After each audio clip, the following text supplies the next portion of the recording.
Assalamualaikum warahmatullahi wabarakatuh.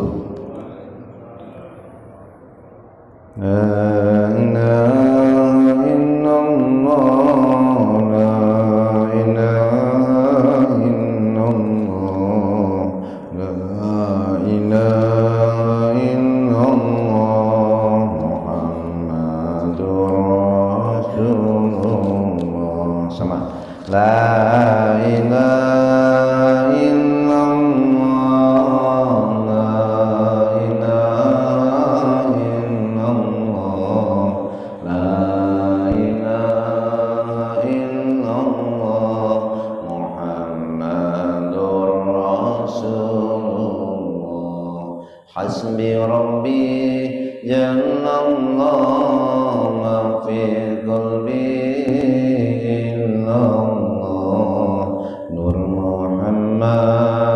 sallallahu, la ilaha illallah, la ilaha illallah, la ilaha illallah, la ilaha illallah, Muhammadur Rasulullah. Alhamdulillah Rabbil Alamin. Nahmaduhu wa nasta'inuhu wa nastaghfiruh wa na'udzu billahi min shururi anfusina wa min sayyiati a'malina. May yahdihillahu fala mudilla lahu wa may yudlil fala hadiya lahu. Asyhadu an la ilaha illallah wahdahu la syarika lahu wa asyhadu anna Muhammadan 'abduhu wa rasuluh la nabiyya ba'dah. Allahumma salli wa sallim wa barik ala sayyidina Muhammad wa ala alihi wa ashabihi ajma'in, amma ba'du. Hadratul mukarramin, mukarramah, para alim ulama, para asatidz, lembaga masyarakat, pengurus DKM Masjid Az-Zahra, Yayasan Mahabbah, Bapak Ibu semua yang hadir, yang mulia dan dimuliakan Allah Subhanahu wa taala. Bersyukur kita kepada Allah dengan mengucapkan alhamdulillahi rabbil alamin. Allah himpun kita di pagi hari ini bermuajahah talabul ilmi setelah kita malam tertidur lelap, diberikan kenikmatan dalam istirahat. Kemudian Allah kembalikan ruh ke dalam badan ini, ya kita pun memuji Allah. Alhamdulillahilladzi ahyana ba'dama amatana wa ilaihin nusur. Segala puji bagi Allah yang telah menghidupkan kita setelah mematikan kita, dan kita akan dikembalikan kepadanya. Betapa banyak teman-teman kita yang tidur tapi tidak dibangunkan kembali. Kita diberikan kesempatan beribadah, bermunajat kepada Allah. Semoga Allah yang Maha Agung menerima segala amal kebaikan kita, mengampuni semua dosa-dosa kita, menjadikan sisa umur kita menjadi bekal pulangan kita menghadapnya dalam keadaan husnul khatimah. Amin ya rabbal alamin. Salawat dan salam untuk baginda Rasulullah Nabi Muhammad sallallahu alaihi wasallam, Nabi yang sangat mencintai umatnya, menyayangi umatnya, melebihi Nabi yang lain cinta dan sayang terhadap umatnya. Terkenang ketika Jibril alaihissalam bertanya kepadanya sebelum beliau wafat, Assalamualaikum ya Rasulullah, lima tabki? Keselamatan untukmu wahai utusan Allah, kenapa anda menangis? Ya Jibril, aku ingat saudaraku Isa bin Maryam. Memang ada apa dengan Isa bin Maryam? Sebelum beliau diangkat, Isa bin Maryam menyampaikan sebuah kalimat yang itu diabadikan dalam surah Al-Maidah ayat 118. Ya tu'adzibhum fa innahum ibaduk wa in taghfir lahum fa innaka antal azizul hakim. Kalau engkau azab mereka ya Allah, memang mereka hamba-Mu, Tapi kalau engkau ampuni mereka, sesungguhnya engkau maha perkasa lagi maha bijaksana. Di sini Aisyah bin Maryam berlepas diri terhadap kaumnya. Ya Allah, mereka hamba-Mu, terserah mau diapakan, mau diadab atau diampuni. Lantas, tapi aku Jibril, aku tidak mau berpisah dengan umatku di hari kiamat nanti. Maunya Nabi bersama umat sampai hari kiamat nanti. Itulah yang disampaikan Jibril kepada Rabbnya. Lalu Allah pun memberikan kabar, hai Jibril, sampaikan kepada Muhammad, wala sawfa yu'tika rabbuka fatarda. Surat Ad-Duha ayat 5 ini diulang-ulang oleh Jibril di hadapan Nabi. Wala sawfa yu'tika rabbuka fatarda, wala sawfa yu'tika rabbuka fatarda, wala sawfa yu'tika rabbuka fatarda. Kelak Tuhanmu akan berikan nikmat kepadamu sampai kamu ridho.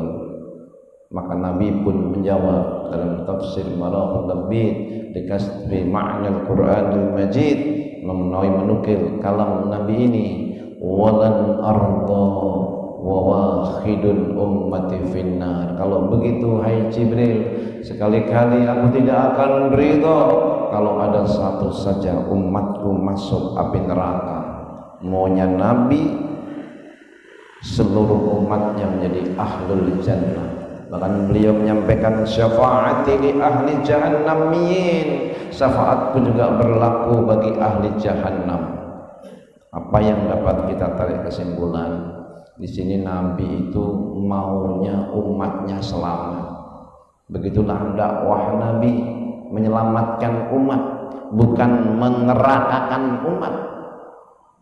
Tapi bagaimana yang di neraka diselamatin ke dalam surga. Mengajak umat yang terjerembab dalam kekufuran, dalam kemusyrikan, bahkan yang memusuhi Nabi di perang Uhud. Nabi terjerembab dalam lubang yang dibuat Ibnul Qum'ah. Pipi kanan kena panah, pipi kiri kena panah, gigi seri patah, bagian kepala ini baju besinya retak, dilempar batu dari atas. Tadinya tinggal 20 orang yang melilingi Nabi, terakhir tinggal 7 orang. Ada kabar Nabi pun sudah meninggal, sehingga orang-orang kafir meninggalkan tempat itu. Saat itu darah bercucuran, Nabi pun segera menengadahkan tangannya bersama kainnya begini, biar tidak terjatuh dalam tanah darah itu. Para sahabat bertanya, kenapa enggak engkau biarkan darah itu jatuh ke tanah ya Rasulullah? Aku mendengar perbincangan malaikat, kalau sampai darahku menyentuh tanah, maka malaikat akan marah, akan membinasakan mereka semua. Umar bin Khattab justru balik memberikan ungkapan, ya Rasulullah, justru kenapa engkau doakan aja mereka semua binasa yang telah melawan dakwahmu, menyakitimu, membuatmu terluka berdarah. Ya Umar, innama bu'istu rahmatan wala la'anan. Aku ini diutus pembawa rahmat, bukan pembawa laknat.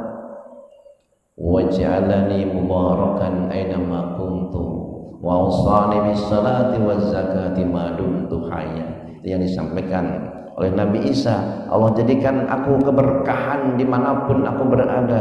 Nabi Muhammad rahmat dimanapun beliau berada. Wa ma arsalnaka illa rahmatan lil alamin. Tidaklah aku mengutusmu wahai Muhammad kecuali sebagai rahmat bagi alam semesta.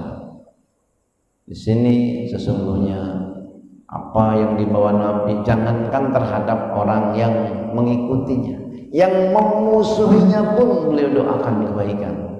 Di Bukit Taif, di Bukit Uhud, beliau mendoakan Allahumma ighfir lahum warhamhum wahdihim fa innahum la ya'lamun. Ya Allah, ampuni mereka, rahmati mereka, berikan hidayah pada mereka karena mereka tidak tahu. Nabi Muhammad diutus membawa misi seluruh para nabi itu intinya dua. Dalam surah Al-Anbiya ayat 25. Wa ma arsalna min rasulin min qablika illa nuhi ilayhi annahu la ilaha illa ana fa'budun. Tidaklah kami utus seorang rasul pun dari sebelummu. Ada 313 rasul, 124.000 nabi, 25 tertera dalam Al-Quran, 5 ulul azmi minar rusul. Tidaklah mereka semua diutus kecuali kami wahyukan pada mereka, tugas utama mereka adalah annahu la ilaha illa ana, mengajak umat untuk berikrar bahwasanya la ilaha illallah, mengesahkan Allah. Nabi Nuh pun begitu, ani ibudullah wa taqwatiun, sembahlah Allah, bertakwalah kepada Allah, taatlah kepada Allah. Semua nabi misi utama pertama mengesahkan Allah. Lalu fa'budun, setelah kamu punya keyakinan bahwasanya tiada Tuhan selain Allah, sembahlah Allah dengan ikhlas. Maka setiap rakaat kita mengucapkan iyyaka na'budu wa iyyaka nasta'in, hanya kepadamu ya Allah kami menyembah, hanya kepadamu kami mohon pertolongan. Lafaz ini mudah-mudahan dilanggengkan untuk kita semuanya, kita amalkan sampai akhir hayat kita. Syukur-syukur sampai di alam kubur. Karena para nabi, para wali itu dalam kubur sholat. Nabi Muhammad Mi'raj, ketemu Nabi Musa sholat, ketemu Nabi Ibrahim sholat. Dalam kubur itu beda-beda, nggak semuanya tiduran. Ada yang sholat, ada yang dzikir. Alam barzakh, ada juga yang tersiksa. Hum mahbusun, mereka tersiksa. Kenapa? Rohnya roh yang jelek masuk ke dalam sijjin, roh yang baik naik ke illiyin. Innal arwah junudun mujannadah, roh itu tentara-tentara yang berkelompok-kelompok sesuai dengan levelnya. Para nabi pun punya level masing-masing, para siddiqin, syuhada, sholihin. Ini yang ngumpul sama orang-orang soleh ini. Mudah-mudahan Allah kumpulkan kita kelak semua di hari kiamat nanti bersama mereka, hamba-hamba yang diberikan nikmat oleh Allah. Wa ulaika ma'al ladzina an'ama Allahu 'alaihim minan nabiyyin wasiddiqin wasyuhada'i wassalihin wa hasuna ulaika rafiqa. Mereka lah orang-orang yang dikumpulkan bersama nabiyyin, siddiqin, syuhada, salihin. Itulah teman-teman yang terbaik. Bagaimana dia ngumpul di dunia ini, begitulah mereka ngumpul di akhirat nanti. Wa amma man utiya kitabahu bi yaminihi fasawfa yuhasabu hisaban yasira wa yanqalibu ila ahlihi masrura. Adapun yang menerima kitab dari sebelah kanan, mereka dihisab dengan hisab yang mudah. Mereka akan kembali kepada keluarganya. Keluarga itu maknanya dua, ada keluarga nasab, ada keluarga sabab. Keluarga nasab dia mencakup aba wa abna, bapak, nenek, kakek, naik ke atas, wa abna, anak, cucu, keturunan berikutnya. Itu keluarga nasab. Ini dapat dibaca dalam tafsir Marahul Labbi di Kasbi Makna Al-Quranil Majid. Tapi juga ada keluarga sabab, sababul iman, sababul mahabbah. Kalau kayak kita ngumpul di sini ini secara nasab nyambungkannya mungkin susah, tapi ada sabab yang jelas, sababul mahabbah, sababul iman, sababul ilmi, yang ini membuat kita berkumpul, mahabbah fillah, iman billah, ilmu yang itu membuat takarrub kita kepada Allah, maka ini menjadi keluarga. Bahkan menurut Imam Nawawi, fahuwa ajdar, sebab mahabbah duriyah sabab ini lebih utama dibanding duriyah nasab. Duriyah nasab kalau nggak ada sababul iman, sababul mahabbah fillah, akan berpisah di hari kiamat nanti. Sebagaimana Nuh alaihissalam yang protes terhadap anak dan istrinya, dia, keluargaku kenapa tidak engkau selamatkan ya Allah? Allah menjawab, innahu laisa min ahlik, innahu amalun ghairu salih. Itu bukan keluargamu, amalnya enggak soleh, dia tidak beriman. Jangankan di akhirat, di dunia juga sudah dipisahkan. Tapi orang yang punya iman, salabul mahabbah tadi, disebutkan dalam sebuah riwayat bahwasanya ini Anas bin Malik menuturkan, Nabi itu menyampaikan, anta ma'aman ahbabta, kamu akan dikumpulkan bersama orang yang kamu cintai. Al-mar'u ma'aman ahabbah, seseorang akan dikumpulkan bersama orang yang dicintai. Semoga kita semua kalau dikumpulkan di hari kiamat nanti bersama nabiyyin, siddiqin, syuhada, sholihin. Amin amin ya rabbal alamin. Kita jangan bilang mana mungkin kita sama nabiyyin, siddiqin, syuhada, sholihin. Itu kan sebagai sebuah harapan, sebagai sebuah doa. Kalau amal kita nggak sama, ya kata Nabi, walaupun amalnya nggak sama, tapi ada mahabbah di sana. Kita nggak mungkin amalnya sama Nabi. Nabi sholat malam hingga bengkak kakinya. Di sini ada nggak yang bengkak kakinya? Halo? Ada, karena asam urat. Ada karena main bola, bukan karena sholat malam. Tapi kita kan sholat malam juga, ada yang 2 rakaat 1 witir, ada yang 4 rakaat 3 witir. Tapi sholat malam mirip-mirip dengan amalan Nabi, berjamaah juga, zikir juga, sedekah juga, nggak sama tapi mirip-mirip.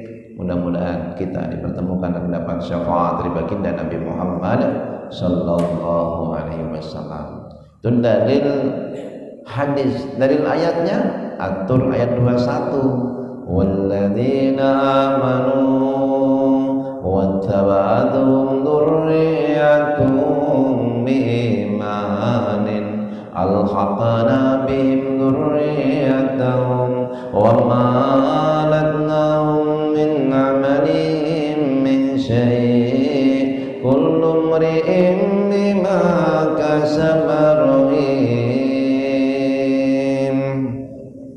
Orang-orang yang beriman mengikuti mereka beriman, anaknya beriman, cucunya beriman, kami pertemukan mereka dengan keluarganya, dzurriyahnya, baik tadi dzurriyah nasab maupun dzurriyah sabab, alhaqna bihim dzurriyyatahum wa ma alatnahum min amalihim min syai', dan tidak kami kurangi amal mereka. Ini supaya orang-orang yang punya prasangka, ya kalau begitu yang amalnya di atas kasihan harus turun ke bawah. Tidak, kami nggak kurangi amal mereka, bahkan Allah tambahi dengan rahmatnya, yang di bawah dinaikkan ke atas, dipertemukan dengan mereka yang derajat surganya tinggi. Maka kalau ada anak kita, mungkin cucu kita, ada yang hafidul Quran, ada yang ulama yang mengamalkan ilmunya, ada orang yang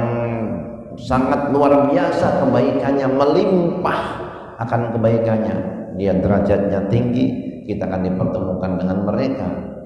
Itulah yang membuat kita senang.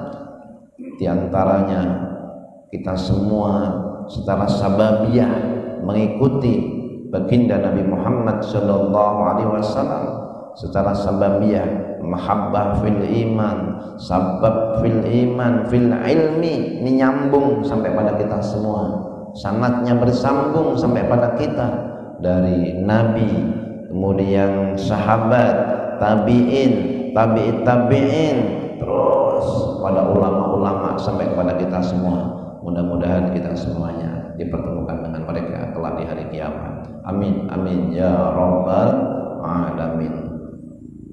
Nah, kenapa Rasulullah begitu sayang sama umat, disakitin, didolimin, dilemparin batu kotor, mendoakan kebaikan? Rasulullah Sallallahu Alaihi Wasallam di ujung ad-duha itu mendapat perintah, wa amma bi nikmati rabbika fahaddis. Adapun terhadap nikmat Tuhanmu maka beritakanlah. Para ulama ini paling enggak dua jenis nikmat. Nikmat yang pertama, nikmat Al-Quran yang diturunkan. Maka dengan nikmat Tuhanmu ini bacakanlah. Nah, kita bacakan Al-Quran itu. Panjenengan juga itu bacain untuk anak-anak, bacain untuk istri, dibacakan untuk keluarga. Fahadis, bacakanlah. Dan ini yang disampaikan oleh Nabi juga. Nabi membacakan kepada umat, Jibril membacakan sama Nabi. Wa idh yarfa'u Ibrahimul qawa'ida minal baiti wa Ismail rabbana taqabbal minna innaka antas samiul alim rabbana waj'alna muslimaini laka wa min dhurriyyatina ummatan muslimatan lak wa arina manasikana wa tub 'alaina innaka antat tawwabur rahim rabbana wa ba'ats fihim rasulan minhum. Kata Nabi Ibrahim, ya Allah, utus sama mereka seorang rasul. Apa tugasnya? Yatlu 'alaihim ayatika, membacakan ayat-ayatmu, wa yu'allimuhumul kitaba, mengajarkan kitabmu, wal hikmah, dan hikmah, wa yuzakkihim, dan mensucikan mereka dari akhlak madmumah, dari kesyirikan, dari kemusyrikan, dari akhlak tercela. Wajakim innaka antal azizul hakim, sesungguhnya engkau maha perkasa lagi maha bijaksana. Yatslu alaihim ayatika khairukum man ta'allamal Qur'an wa 'allama. Sebaik-baiknya antara kalian yang mau belajar Al-Qur'an dan mau mengajarkannya. Wa amma bi nikmati rabbika hadis. Mana pertama? Mana keduanya? Wa amma bi nikmati rabbika fahadis, ini adalah terhadap nikmat harta. Fahadis, beritakanlah, tampakkan syukurmu. Innallaha yuhibbu ayyura as'ala asalin nikmat. Allah senang kalau kelihatan nikmat yang ada padamu.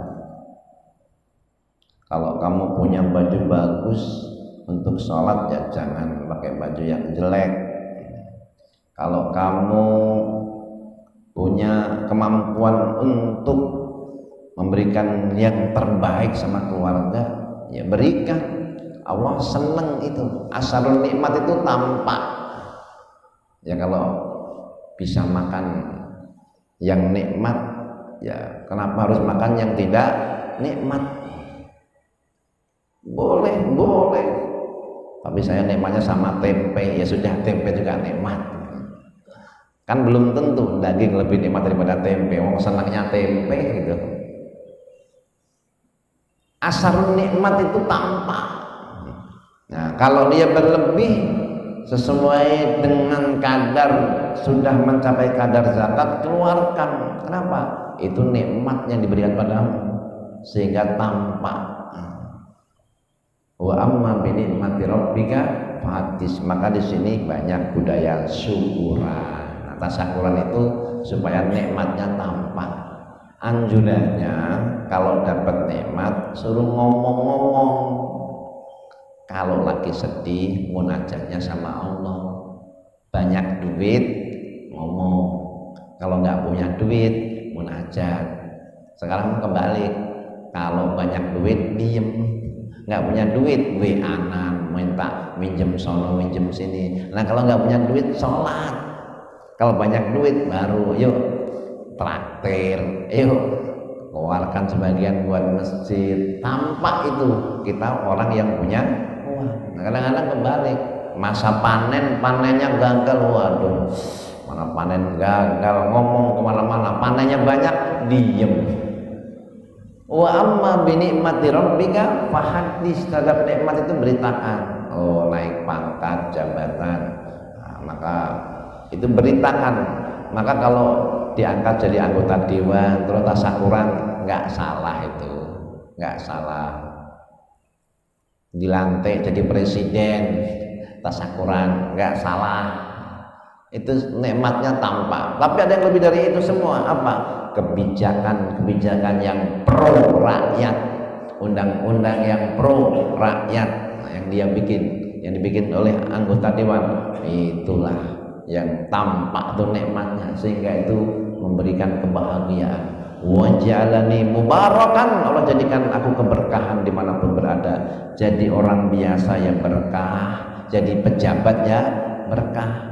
Jangan setelah jadi pejabat malah nggak berkah. Kan ada itu, sebelum jadi pejabat, oh rajin ibadah, rajin nyumbang. Setelah jadi pejabat malah nggak pernah kelihatan batang hidungnya. Sampai sholat tadi tinggalin, ini ngomong sendiri nih. Waduh, sibuk katanya, nggak ada waktu lah. Emang apa yang dikejar? Rapat lupa sholat. Orang sampai sesibuk itu, wa'iyadzubillah. Ini dari partai Islam yang ngomong, orangnya ngomong sendiri. Ya kalau begitu tobatlah. Padahal itu yang membuat dia memperoleh jabatan, mendapatkan ide-ide cemerlang, semuanya dari Allah Subhanahu wa ta'ala. Wa amma bi ni'mati rabbika fahaddits. Lalu kenapa Rasulullah sampai sesabar itu, semulia itu, selapang itu dadanya? Memang Allah sudah karuniakan khusus. Di ayat berikutnya itu menjelaskan, setelah wa amma bi ni'mati rabbika fahaddits, ayat terakhir Ad-Duha, ini dalam surah As-Sarah atau Alam Nasrah. Alam Nasrah laka sadra. Bukankah kami telah lapangkan dadamu selapang-lapangnya? Lapangnya dada Nabi itu membuat gangguan, penderitaan, kesusahan nggak terasa. Air segelas dikasih garam segenggam, rasanya apa? Asin. Tapi kalau airnya selaut, sedanau, kasih garam segenggam, seember, airnya berubah nggak? Tetap aja dia tawar. Dan dalamnya, luasnya hati Rasulullah melebihi luasnya lautan, sehingga gangguan, penderitaan, penyakit yang disampaikan, yang ditujukan untuknya dari umat, maka itu pun nggak ngepek apa-apa. Yang ada kasih sayang. Kenapa? Wa ma arsalnaka illa rahmatan lil alamin. Rahmat itu bukan hanya untuk lil insan, bukan lil muslimin, bahkan lil kafirin, lil dzalimin pun dapat rahmatnya. Malaikat mau membinasakan mereka. Ya malakul jibal, jangan. Sama Nabi cegah itu. Sampai kucing ini dapat rahmatnya. Nabi sujud dari Medan, sujud, kucingnya tidur di baju begini nih. Nabi tunggu itu, Nabi tunggu sampai kucingnya pergi, bajunya gembreh buat tidur kucing. Nabi nggak mau ganggu tidurnya kucing. Masya Allah, kucing terhadap kucing. Disampaikan kepada Nabi tentang seseorang perempuan dalam kitab Mau'izatul Mukminin, yaitu Imam Al-Ghazali. Dia rajin sholat, rajin puasa, rajin ngaji, tapi ngurung kucing. Kucingnya tidak dikasih makan, tidak diberi kesempatan mencari makan, sehingga kucing itu makan serangga beracun, mati itu kucing. Di mana letak wanita itu? Dia finnar, dia masuk neraka. Kenapa? Gara-gara ngurung kucing, kucingnya tidak dikasih makan, tidak diberi kesempatan mencari makan. Dapat rahmat itu kucing. Wa ma arsalnaka illa rahmat. Jadi ruhnya agama ini adalah rahmat. Maka pertengahan Al-Quran ini kalau kita hitung dari depan ke belakang itu ada tanda merahnya, wal yatalattaf, berlemah lembutlah. Dan Nabi Muhammad mengambil sifat-sifat Allah Al-Latif yang maha lembut. Untuk apa? Untuk kebaikan umatnya sampai di hari kiamat nanti. Maka Nabi setiap malam memikirkan umat, berzikir, bermunajat untuk umat. Dapat kabar bahwa di antara umatnya dari 100 yang langsung ke surga itu 1, yang 99 nggak selamat. Nabi sujud nggak keluar kamar sampai akhirnya dikabarkan dari 100 itu 1/4-nya 25. Apakah Nabi puas? Enggak keluar kamar. Beliau bersujud, bermohon kepada Allah, ya Allah tambahkan. Akhirnya dari 150. Apakah Nabi puas? Tidak. Sampai akhirnya dari 100 ini 75. Sampai terakhir itu kullu ummati dakhalatil jannah. Semua umatku akan menjadi ahlul jannah. Tapi ujungnya ilaman aba, kecuali yang enggak. Nah kalau udah enggak mau gimana lagi? Dan diajak bertauhid enggak mau, menyembah Allah enggak mau, aba, dia enggan. Wal iyadu billah, kita berlindung kepada Allah dari yang demikian itu. Bukankah kami lapangkan dadamu selapang-lapangnya? Maka lapang dada Rasulullah ini tidak sebanding dengan nabi-nabi yang lain. Dada Rasulullah paling lapang. Kalau Nabi Musa pakai berdoa khusus, Rabbis rahli sadri, ya Allah lapangkan dadaku, wa yassirli amri, mudahkan urusanku, wahlul 'uqdatam min lisani, luluskan kekakuan lidahku, yafqahu qawli, sehingga orang-orang paham akan perkataanku. Nabi Muhammad belum minta dan dilapangkan. Bagaimana prosesnya? 4 tahun dalam pengasuhan Halimah Sa'diyah, dibelah dadanya, dikeluarkan itu jantungnya, lalu yang hitam-hitam ini bagian syaitan dibuang sama malaikat, lalu dimasukkan lagi, dipenuhi mala'ahu imanan wa ilman. Dada Nabi itu penuh dengan ilmu dan iman. Maka Nabi itu sudah diberikan pengetahuan-pengetahuan keadaan umat nanti gimana. Dan ternyata sebagian sahabat itu ada juga yang hatinya sudah dipenuhi iman begitu. Ini ketika Nabi nanya sama seorang sahabat, bagaimana keadaanmu ya Rasulullah? Aku dalam keadaan beriman sebenar-benarnya. Segala sesuatu butuh bukti. Apa buktinya kamu iman? Aku sholat malam, aku sedekah, aku puasa. Wah, memang ada. Terus aku seakan-akan melihat surga di hadapanku. Lalu seakan-akan aku melihat neraka. Apa maksudnya? Jadi segala amaliyahnya dia itu dia timbang, ini membawa ke surga atau ke neraka. Kalau ini membawa ke surga, semangat. Mau ke neraka, ditinggalin. Jadi di hadapannya begitu. Itu hatinya udah penuh dengan iman. Kata Nabi, benar kamu dalam kondisi beriman sepenuhnya. Nah, kita kalau lagi ngaji begini bisa begitu. Tapi kalau pas di rumah kadang-kadang turun imannya. Di jalan kadang-kadang turun imannya. Tapi kalau pas ngaji begini bisa. Begitulah sahabat tadi. Aku benar-benar beriman sepenuh-penuhnya. Bukankah kami lapangkan dadamu selapang-lapangnya dengan cara apa? Dibedah umur 4 tahun, dipenuhi dengan iman, dipenuhi dengan ilmu. Lalu ketika balik, menjelang balik itu umur 10 tahun, dibedah lagi ketika indal bi'sah umur 40 tahun, sampai ketika Mi'raj.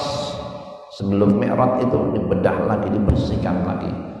Jadi 4 kali pembedahan, lapang dada Nabi Muhammad selapang-lapangnya. Ini dibawa sampai hari kiamat nanti.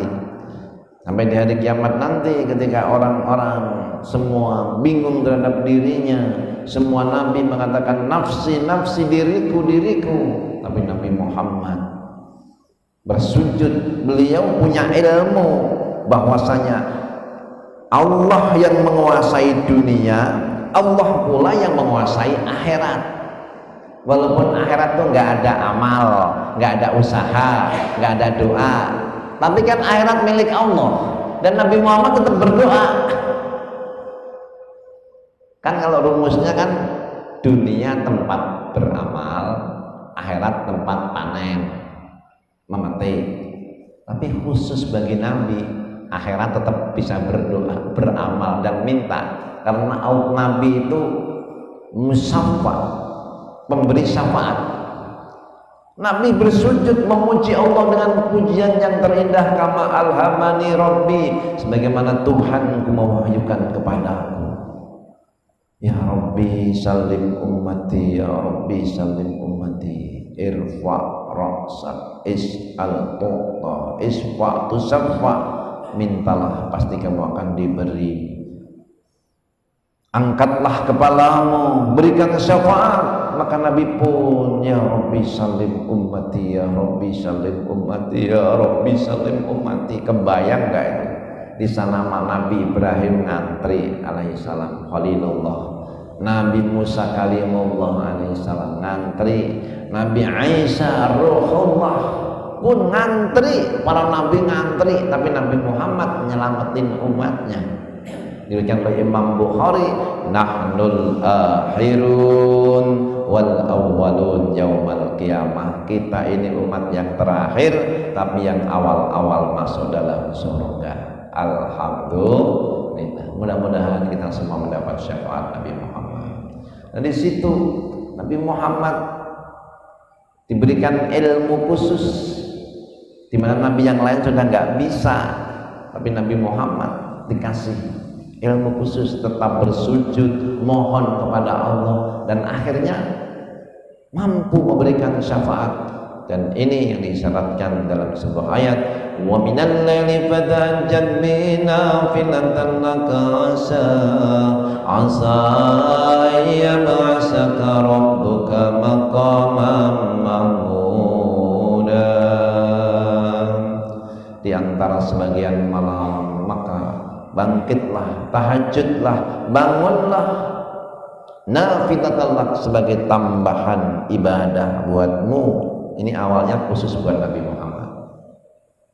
Semoga Allah bangkitkan kamu di makom yang terpuji. Lalu keumumannya buat umat biar dapat syafaat. Khususnya buat Nabi. Maka sholat malam buat Nabi hukumnya wajib, buat umat hukumnya sunnah. Dulu sholat malam wajib sebelum perintah sholat 5 waktu turun, sholat malam wajib. Setelah ada perintah 5 waktu, yang malam jadi sunnah. Sunnah buat umat, wajib buat Nabi, dan wajib buat para sholihin secara akhlak.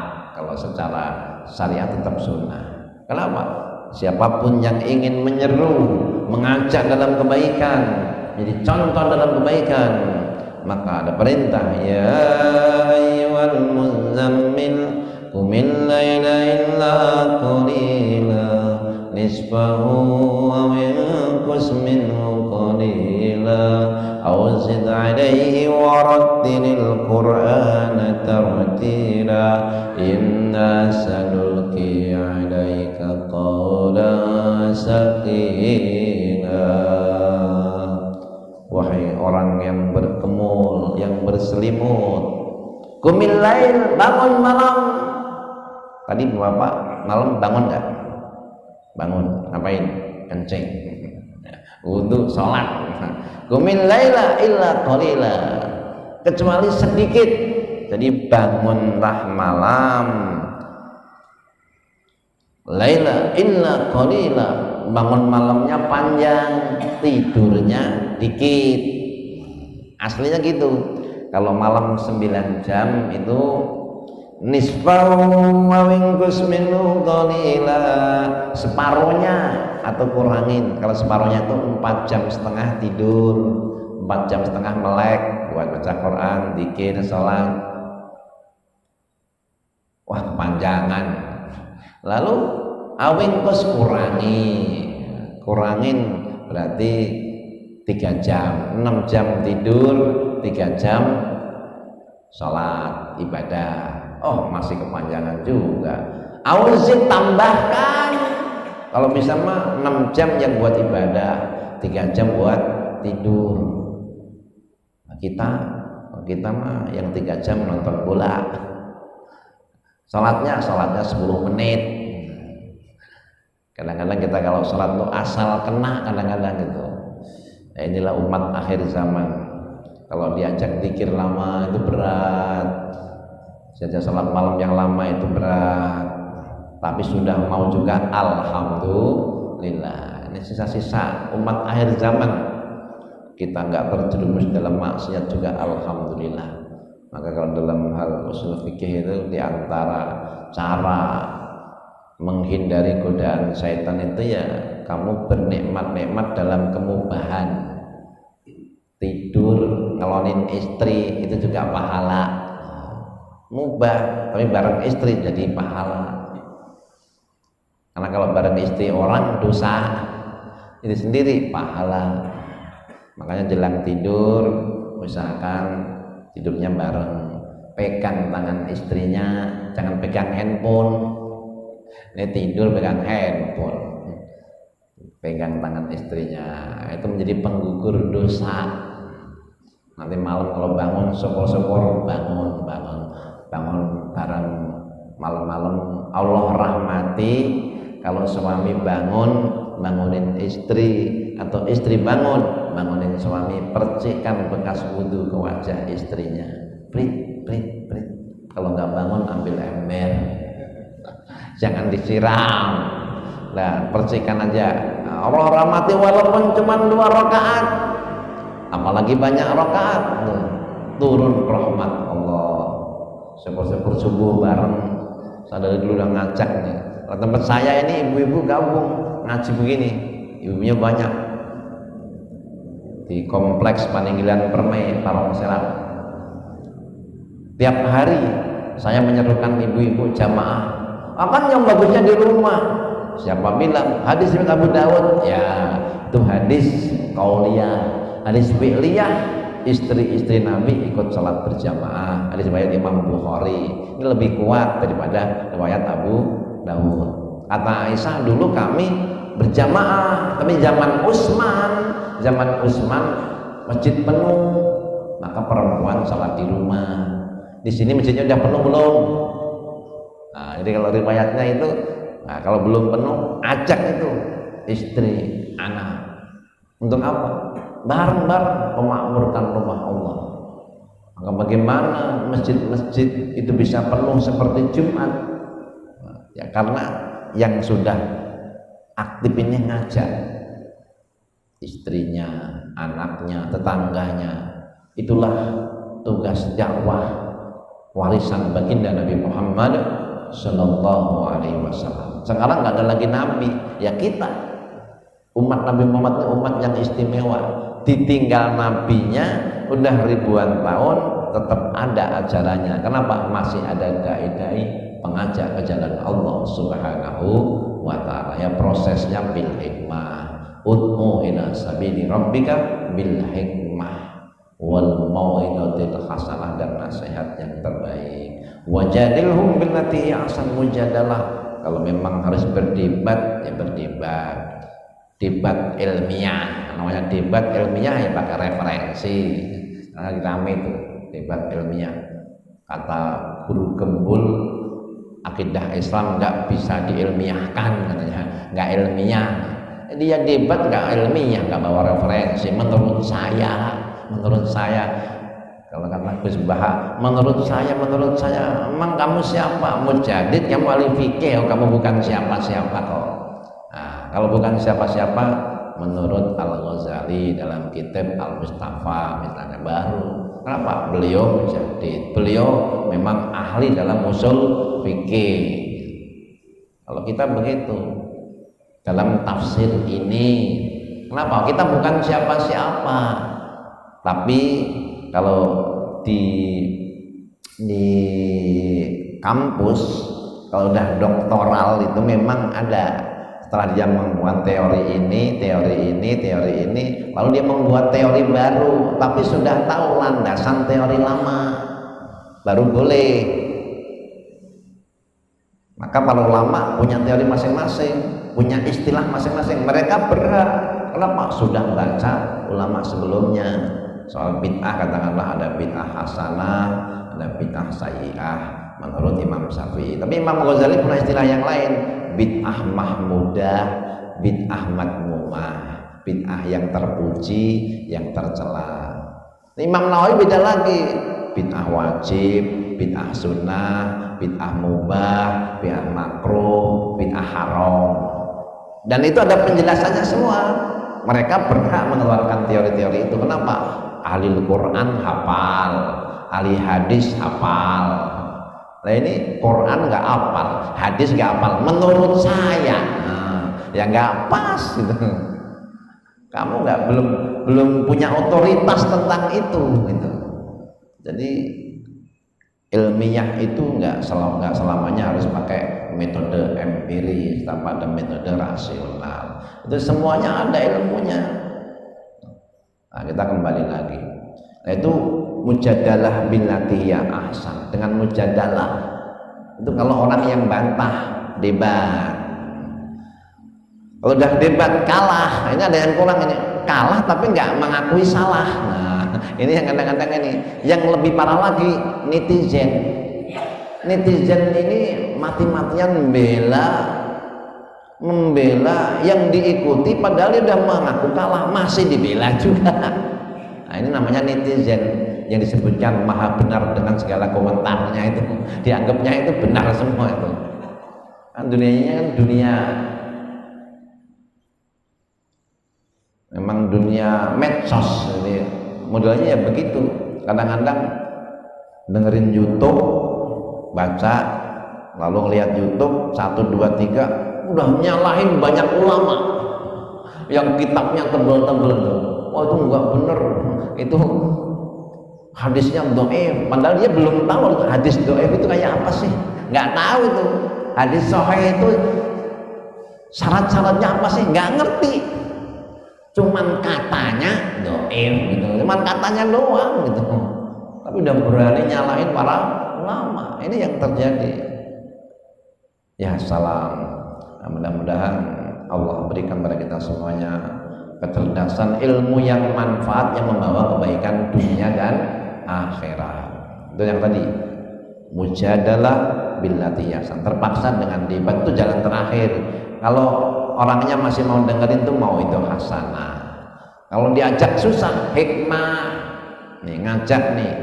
Ngajak tukang bangunan, ayo sholat, agak susah. Caranya kasih sarungnya, kasih pecinya, ayo Pak sholat, diajak makan. Itu kalau udah makan terus sholat itu gampang, itu insya Allah mau. Jadi pakai proses hikmah. Sama anak-anak juga begitu, langsung ajak ke masjid susah, ajak jalan-jalan, ajak makan, mampir ke masjid. Nah itu bisa itu, kita rasakan itu. Kalau ngajak di rumah itu agak susah, tapi kalau diajak jalan gitu, mampir, ikut mampir dia. Begitulah. Tapi yang namanya hidayah kan dari Allah. Ada juga itu sopir diajak mampir, tuannya, bosnya sholat, dia malah ngerokok, nggak mau juga. Ya nggak boleh dipaksa, hidayah itu dari Allah. La ikraha fiddin, nggak ada paksaan dalam agama. Nanti kalau hidayah datang akan menghampirinya. Nah, kita bersyukur ketika Allah berikan hidayah pada kita semua, pada keluarga kita.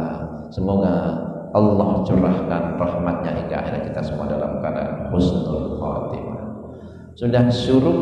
Selanjutnya kalau ada yang nanya sebelum saya tutup, saya persilakan. Tadi saya mau bahas takfir, tafsir, tasrif, tapi bukunya ketinggalan. Maka saya pakai Al-Quran, tafsiran yang sudah ada di sini aja. Namanya takdir.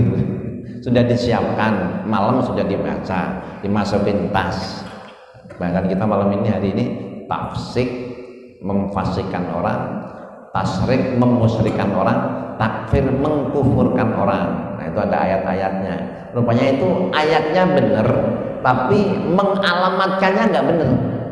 Ayat yang seharusnya untuk orang musyrik dialamatkan ke orang muslim, sehingga orang muslim yang muslim ini dianggap kafir, musyrik. Nah, intinya di situ. Cuman kan penjelasannya panjang, nggak bawa bukunya, ya sudah pakai Al-Quran aja. Baik, kalau nggak ada kita akhiri dengan doa. Ada?